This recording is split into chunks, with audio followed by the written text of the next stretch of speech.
une autre recette pour certains de nos macarons. C'est l'utilisation d'une meringue italienne qui apporte plus de fondant et de moelleux au biscuit à lui-même. Donc ici, on va mettre les amandes entières qui sont émondées et ensuite on ajoute du sucre glace. Le principe, c'est de broyer les amandes nous-mêmes avec le sucre glace. C'est ce qui fait la différence artisanale au niveau de la dégustation et du visuel du macaron.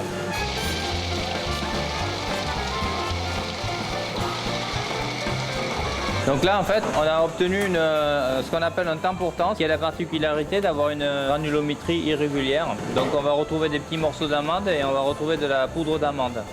Donc là, ici, ensuite, on va préparer le biscuit macaron à la vanille. Donc pour ce faire, on utilise du mélange amande-sucre glace. On ajoute de la poudre de vanille à l'intérieur. Donc là, vous pouvez la voir, la poudre de vanille. Et on va incorporer des blancs d'œufs liquides.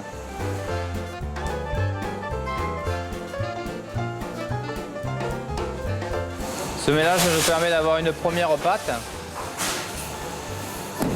Ensuite, parallèlement, on va monter des blancs d'œufs en neige. Et dans ces blancs montés en neige, on va aller ajouter du sucre cuit.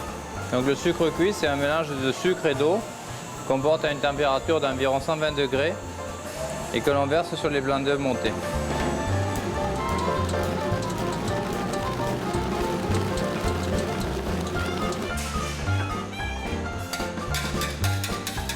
Une fois que la meringue italienne est faite, on va l'incorporer en 2 ou 3 fois dans la première pâte. Après, il y a la sensibilité du pâtissier, c'est-à-dire qu'on sait jusqu'à quel moment on doit mélanger, à quel moment on doit arrêter de mélanger. Il y a plusieurs paramètres qui rentrent en ligne de compte et chaque jour, il faut peut-être varier aussi avec ces paramètres-là.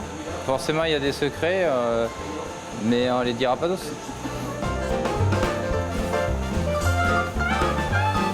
Donc là, il met la pâte à macarons dans la trémie qui va nous servir à doser les coques de macarons. Alors ensuite, on utilise la dresseuse parce que ça nous permet de gagner un petit peu de temps et ça évite aussi de fatiguer à dresser sur les plaques. Mais ça ne change en rien, si vous voulez, la qualité du produit. L'importance de la fabrication du biscuit, c'est vraiment le broyage d'amande comme on a vu et le mélange du biscuit. Voilà. Et ensuite la cuisson. On les fait cuire à environ 15 à 18 minutes dans un four ventilé où ils tournent sur eux-mêmes. Là, c'est la série de macarons à la vanille précédente qui vient de sortir.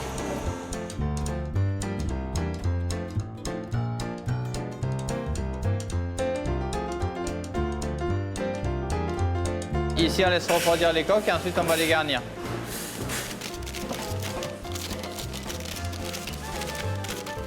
Dans la main, ils savent la pression qu'ils doivent mettre pour que chaque macaron soit régulier. Ça, c'est fleur d'oranger. Voilà.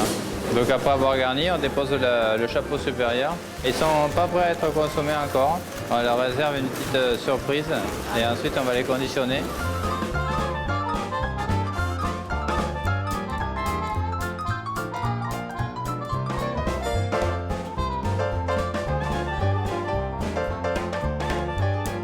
Ici, on a les macarons qui ont été garnis, que l'on laisse maturer un certain nombre d'heures en fonction des parfums pour que l'osmose se crée entre la garniture et la coque. Et dès que les macarons sont à la bonne texture, on va les reprendre et on ira les conditionner dans des boîtes. On fabrique environ entre 5 et 700 kg selon les périodes de l'année. La première des règles lorsqu'on confectionne des macarons, c'est d'utiliser des blancs d'œufs qui soient à température.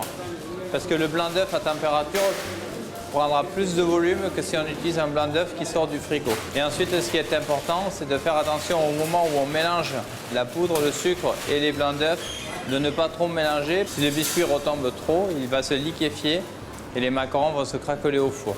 Donc bien entendu, il faut essayer 2-3 fois avant d'arriver à réaliser des macarons qui soient lisses à la perfection.